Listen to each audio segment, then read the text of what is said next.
What does it take to create something great? And what are you willing to sacrifice to turn your vision into reality? Pompo, The Cinéphile is a Japanese animated film about filmmaking itself, following a young assistant editor who gets his chance to direct when his boss, a talented producer named Pompo, believes in his potential. Released in 2021, this film is a love letter to cinema that explores the creative process, the compromises artists face, and the difference between making something commercial and making something meaningful.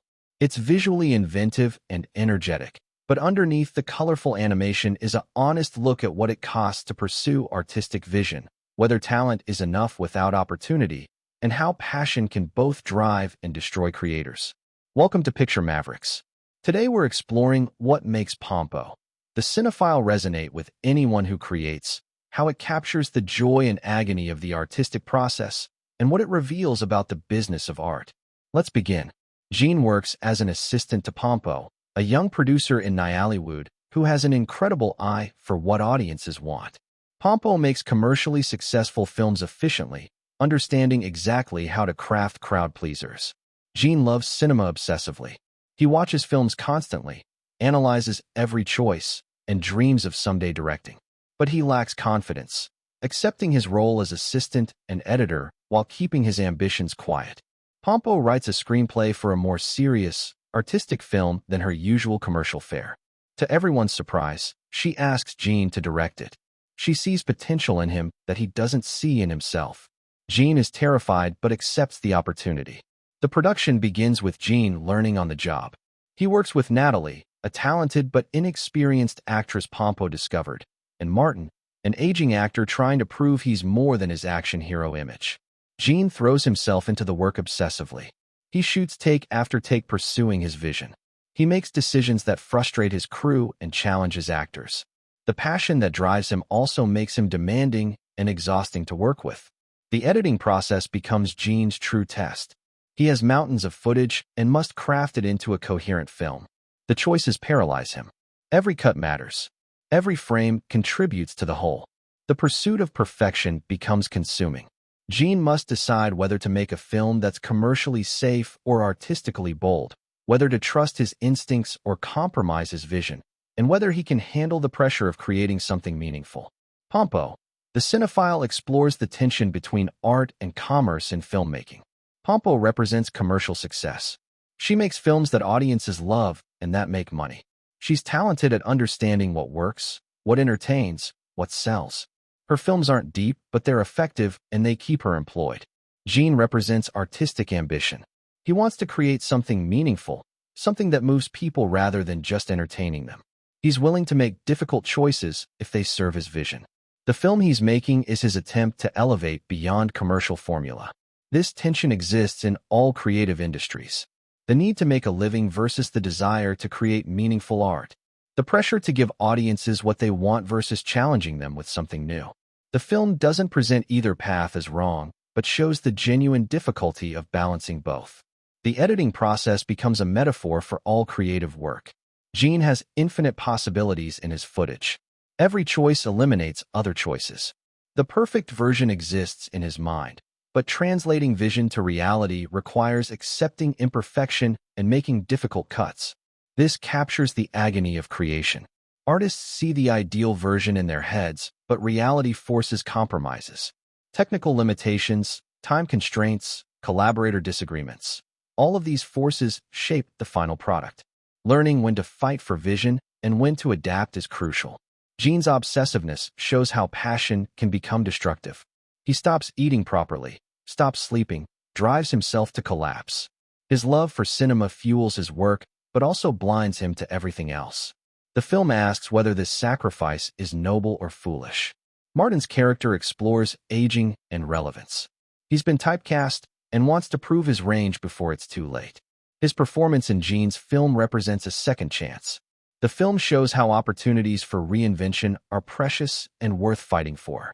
The climax involves Jean completing his edit and screening the film. The finished product represents his vision realized. All the obsessive work and difficult choices crystallized into 90 minutes. The screening shows whether his choices worked, whether his vision translates, whether the sacrifice was worthwhile. The film within the film succeeds artistically and emotionally. Gene created something genuine and moving. His instincts were right. His refusal to compromise paid off. The audience responds to the honesty and craft. But success brings new complications. Gene must decide what comes next. Will he continue making artistic films that drain him? Will he compromise toward commercial work? Can he find balance between vision and sustainability? Pompo's role throughout is mentorship and tough love. She gave Gene the opportunity, but also let him struggle and learn. She didn't protect him from difficulty because difficulty is how artists grow. Her support includes knowing when to step back. The film suggests that creating art requires both talent and opportunity. Gene had talent, but needed someone to believe in him and give him a chance. Pompo had the power to create that opportunity. Both elements were necessary. It also shows that making something meaningful is painful and consuming. The process takes everything from you. But the result, when you succeed, justifies the cost. The ability to create something that moves people, that exists beyond yourself, that matters, makes the sacrifice worthwhile. The ending shows Gene changed by the experience. He's no longer the timid assistant, but a director who's proven himself. He's also exhausted and uncertain about whether he can do it again. The film is honest about both the triumph and the toll. The animation is vibrant and inventive, using different styles to show film clips within the story. The film within the film has its own distinct look, helping audiences distinguish between the story we're watching and the story Gene is creating. This layered approach makes the filmmaking process visual and engaging rather than just technical. The character designs are expressive and appealing.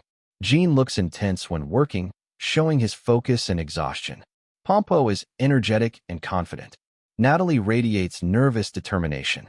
Each design supports character personality.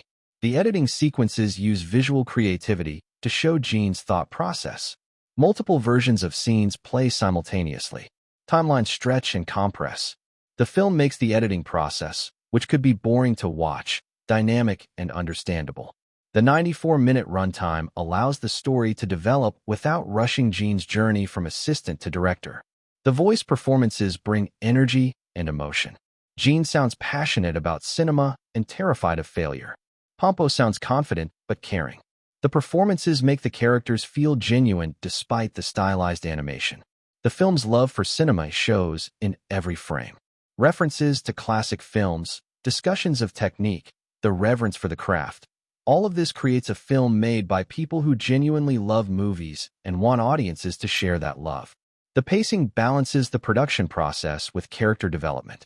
We see enough of the filming and editing to understand the work while spending time with Gene's internal struggles and relationships. Pompo, the Cinéphile, offers a film about filmmaking that captures both the joy and the agony of creating art. Gene's journey from assistant to director shows that talent needs opportunity, that confidence comes from experience rather than preceding it, and that pursuing your vision requires courage to make choices that might fail. The film's honesty about the creative process resonates with anyone who creates anything. The paralysis of choices, the gap between vision and execution, the obsessive drive to get it right, the toll that dedication takes on your health and relationships. These aren't unique to filmmaking, but universal to creative work. For cinephiles, the film is a celebration of what makes movies special: the craft, the collaboration, the way images and sound combine to create emotion. The references and techniques discussed throughout show deep appreciation for cinema history. For creators in any field, the film offers validation. Making something meaningful is hard. It requires sacrifice. Success isn't guaranteed, even when you do everything right.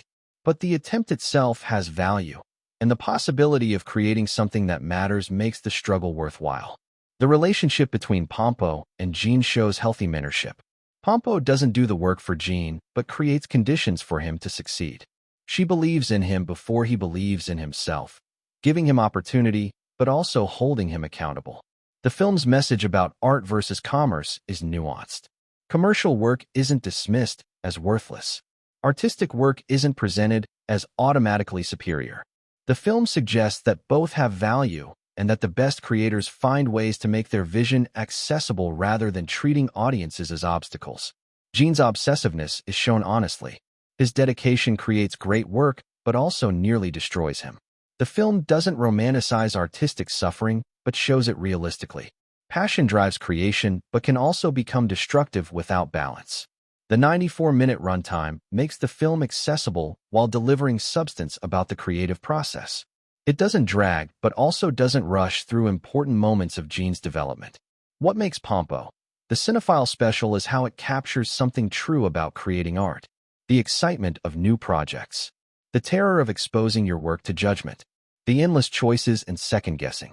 The moment when everything comes together and the vision becomes real.